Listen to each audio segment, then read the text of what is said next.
আর কয়েক ঘন্টা বাকি। ঠিক 12ই মে 11টায় তোমাদের এসএসসি পরীক্ষার রেজাল্ট প্রকাশ করা হবে এবং তোমাদের ইতিমধ্যে বোর্ডগুলো তোমাদের রেজাল্ট প্রস্তুত করে ফেলেছে। এবং তোমাদের প্রথমেই বলি, যা হবার তা হবে। তুমি কম টেনশন করো, আবার অতিরিক্ত টেনশন করো, আবার না টেনশন করলেও তুমি যেমন পরীক্ষা দিয়েছো কিন্তু তোমার তেমনই রেজাল্ট হবে এবং তোমাকে মানিয়ে নিতে হবে তোমাদের যেমন রেজাল্ট আসবে। আবার এমন টেনশন করো না যাতে তোমরা জীবনের একটু খারাপ কিছু করে ফেলবে। তোমাদের কিছু গুরুত্বপূর্ণ কথা বলি। তোমরা সবার আগে রেজাল্ট দেখতে চাইলে তোমরা এসএমএসের মাধ্যমে দেখতে পারবে, কারণ এটাই একটা মাধ্যম যা তোমরা সবার আগে দ্রুত এসএমএসের মাধ্যমে রেজাল্টটি দেখতে পারবে। আমি ডিসক্রিপশনে লিঙ্ক দিয়ে রাখবো, তোমরা অবশ্যই ভিডিওটি দেখে আসবা। এবং তোমরা যে এই ওয়েবসাইটটা দেখতেছো, এই ওয়েবসাইটটা কিন্তু তোমাদের ডাউন হয়ে যাবে রেজাল্ট প্রকাশের সাথে সাথে, কারণ তোমাদের প্রায় 20 লাখ শিক্ষার্থী প্লাস পরীক্ষা দিয়েছে এসএসসি।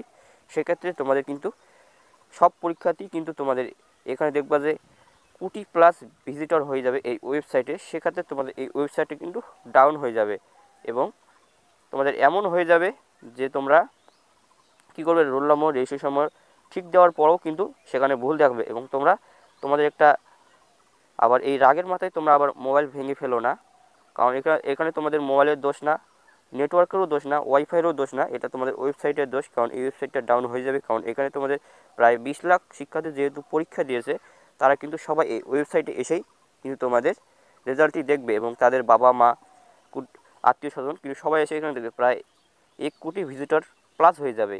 এবং তোমার আরেকটি ওয়েবসাইট তোমাদের দেখার, এই ওয়েবসাইটে তোমরা দেখো, এই ওয়েবসাইটে কিন্তু ডাউন নাও থাকতে পারে, তবে ওই ওয়েবসাইট ডাউন থাকলে তোমরা এই ওয়েবসাইটের মাধ্যমে রেজাল্টটা দেখতে পারো। কারণ এই ওয়েবসাইটে তোমরা মার্কশিট সহ রেজাল্টটা দেখতে পারো, কোন নম্বরে কত পেয়েছো এবং ব্যবহারিকে কত পেয়েছো, এমসিকিউতে কত পেয়েছো, লিখিততে কত পেয়েছো, তোমরা সব দেখতে পারো বিস্তারিত মার্কশিট সহ।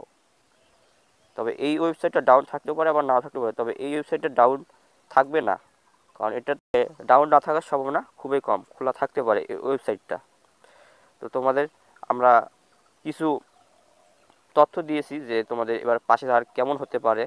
তবে তোমাদের পাশের হার একটু অ্যাভারেজ হবে, কেননা অ্যাভারেজ বলতে তোমাদের অ্যাভারেজ, কেননা তোমাদের শর্ট সিলেবাসে যেহেতু পরীক্ষা হয়নি, তোমাদের ফুল সিলেবাসে যেহেতু পরীক্ষা হয়েছে, সেই হিসাবে তোমাদের কিন্তু রেজাল্টটা একটা পারফেক্ট থাকবে, অ্যাভারেজ থাকবে।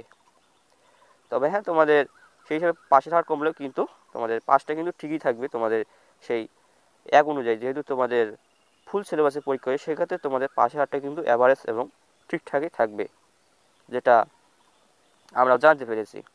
তবে তোমাদের এ প্লাসের হার কিন্তু কমে যাবে।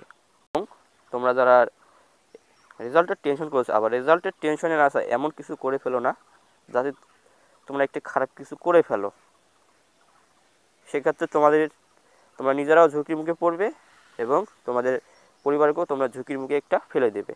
যদি তোমাদের ভিডিওটা একটু হলেও ভালো লাগে তবে একটা লাইক, সাবস্ক্রাইব করবা, আর ভালো না লাগলে একটা ডিসলাইক করবা, আর ফেসবুক পেজ থেকে দেখলে ফলো করবা এবং তোমাদের বন্ধুদের মাঝে শেয়ার করে তাদের দেখার উপকৃত করে দিবা। তো দেখা হবে আরেকটা কোনো ভিডিও, ততক্ষণ তোমরা ভালো থাকো।